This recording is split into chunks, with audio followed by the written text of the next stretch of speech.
उत्तराखंड में त्रिस्तरीय पंचायत चुनाव को लेकर माहौल गर्मा चुका है। पंचायत प्रतिनिधियों और समर्थकों में जबरदस्त उत्साह देखा जा रहा है। इसी कड़ी में सल्ट विकास खंड की पनुवाघोखन जिला पंचायत सीट से भाजपा प्रत्याशी बलवंत तड़ियाल के समर्थन में चुनाव प्रचार तेज हो गया है। सल्ट विधायक महेश जीना खुद मैदान में उतर चुके हैं और उन्होंने वकुले, किजारी, डभरा, सौराल और वनघार जैसे कई क्षेत्रों में जनसंपर्क अभियान चलाया। इस दौरान उन्होंने बलवंत तड़ियाल के पक्ष में लोगों से समर्थन और वोट की अपील की। जनसभाओं में विधायक जीना ने कहा कि भाजपा को गांव-गांव से जबरदस्त समर्थन मिल रहा है और बलवंत तड़ियाल भारी बहुमत से चुनाव जीतेंगे। उन्होंने यह भी दावा किया कि भाजपा सरकार गांव-गांव तक सड़क और विकास पहुंचाने में जुटी है। सौराल क्षेत्र की कई सड़क परियोजनाओं को मंजूरी दी जा चुकी है और हर छोटे बड़े तोक को सड़क से जोड़ने की योजना पर काम चल रहा है। महेश जीना ने भाजपा को गरीबों की हितैषी पार्टी बताया और कहा कि पंचायत स्तर पर प्रतिनिधियों की भूमिका बेहद अहम होती है। उन्होंने विश्वास जताया कि भाजपा के प्रतिनिधि संगठन के साथ मिलकर गांवों का चहुमुखी विकास सुनिश्चित करेंगे। पंचायत चुनाव के इस दौर में प्रचार अभियान अब अपने चरम पर है और जनता की नज़र अब चुनावी नतीजों पर टिकी है। देखिए, ऐसा है, भारतीय जनता पार्टी हमेशा कार्यरत रहती है और माननीय विधायक जी क्षेत्र में हमेशा कार्य करते हैं और भाजपा की जो सरकार है वो हमेशा गरीबों के लिए कार्य करती है, गरीबों के हित में कार्य करती है। कई सारी योजनाएं जनता को कई सारी योजनाओं का भारतीय जनता पार्टी द्वारा लाभ मिल रहा है, तो हम उन्हीं को लेके आज मैदान में अपने प्रत्याशी के साथ उतरे हैं और सभी से अनुरोध करते हैं कि हमारे प्रत्याशी अगर विजयी होके हमारे आते हैं पनुवाघोखन सीट से, तो हम जन जन की समस्याएं सुनने के लिए कैंप लगाएंगे और हम खुद भी गाँव में जाके समाधान करने का प्रयास करेंगे।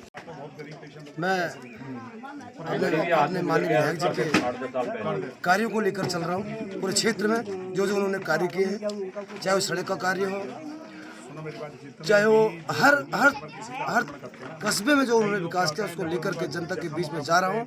क्योंकि भारतीय जनता पार्टी संस्कार की पार्टी है और उनके कार्यों को एक एक करके, जैसे हमारे केंद्र सरकार की योजना है या हमारे राज्य सरकार की योजना है, जैसे वृद्धा पेंशन, किसान सम्मान निधि, विधवा पेंशन इत्यादि कई चीज़ें, उज्ज्वला गैस योजना, कई चीज़ें जो हमारी केंद्र सरकार द्वारा संचालित की गई हैं, राज्य सरकार द्वारा चलाई जा रही हैं, उनको लेकर के जनता के बीच में जा रहा हूँ और जनता खुद जो है समझदार है कि यार कि भारतीय जनता पार्टी इतना काम कर रही है तो स्वयं ही जीत निश्चित है। आपको पता ही है, ये पंचायती चुनाव चल रहे हैं और भारतीय जनता पार्टी ने बालू तड़ियाल जो हमारे भंडारखोला के रहने वाले हैं, इनका जो चुनाव चिन्ह है वो कलम और दवात है और इनके प्रचार के लिए आज हम लोग चेरी क्यारी और क्यारी, डभरा, सौराल, बकुले इन क्षेत्रों में हमारा आज प्रचार का अभियान रहा।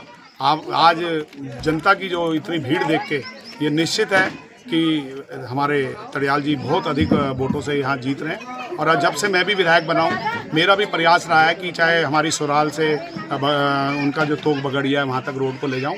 अभी लगभग 1-1.5 किलोमीटर वो रह रही है, बाकी हमने लगभग 6 किलोमीटर रोड वो काटी है। हमारा डबरा 1 हो, डबरा 2 हो, ये हमने काटी है, लेकिन अभी उस रोड में भी सुधार की जरूरत है। उस रोड को अभी लगभग हम आधा किलोमीटर और आगे तक ले जा रहे हैं। हमारे द्वारा चेरी क्यारी की रोड काटी गई है, हमारे द्वारा खोलियो क्यारी की रोड काटी गई है और साथ ही इन रोडों को PWD या PMIGS से पक्का कराने का मैंने आज अपने क्षेत्रीय जनता से वादा किया और हम इसको जल्द ही प्रधानमंत्री ग्रामीण सड़क योजना में इनके मानकों में लेते हुए इसका सर्वे करवा के इन रोडों को जल्द ही पक्का कराएंगे। ये मेरा जनता से वादा मैंने किया है और साथ ही अगर सबका वोट हमारे बालम तड़ियाल के अगर कलम दवात पे लगेगा तो मेरे भी हाथ मजबूत होंगे। हम क्षेत्र में जिला पंचायत से भी यहाँ के लिए कुछ धनराशि लाने में कामयाब रहेंगे, क्योंकि हमारे जो जिला पंचायत मेंबर होते हैं, इनकी जो निधि होती है उससे भी हम कुछ गाँव में सड़कों का निर्माण इत्यादि कर पाएंगे। इसीलिए आज मैं भी इनके प्रचार में आया हूँ और भारतीय जनता पार्टी ने अपने जिन जिन अधिकृत प्रत्याशियों को मैदान में उतारा है, सभी से मैं आपके माध्यम से अपील करता हूं कि भारतीय जनता पार्टी के जो अधिकृत प्रत्याशी हैं उनको मत दें और मेरा महेश जीना का हाथ मजबूत करें, पुष्कर धामी जी का हाथ मजबूत करें और केंद्र में अगर मोदी जी का आपको पता ही है बहुत अच्छा कार्य कर रहे हैं, उनका भी हाथ मजबूत होगा। हमें आसानी रहेगी कि गांव-गांव तक अपनी योजनाओं को पहुंचाएं।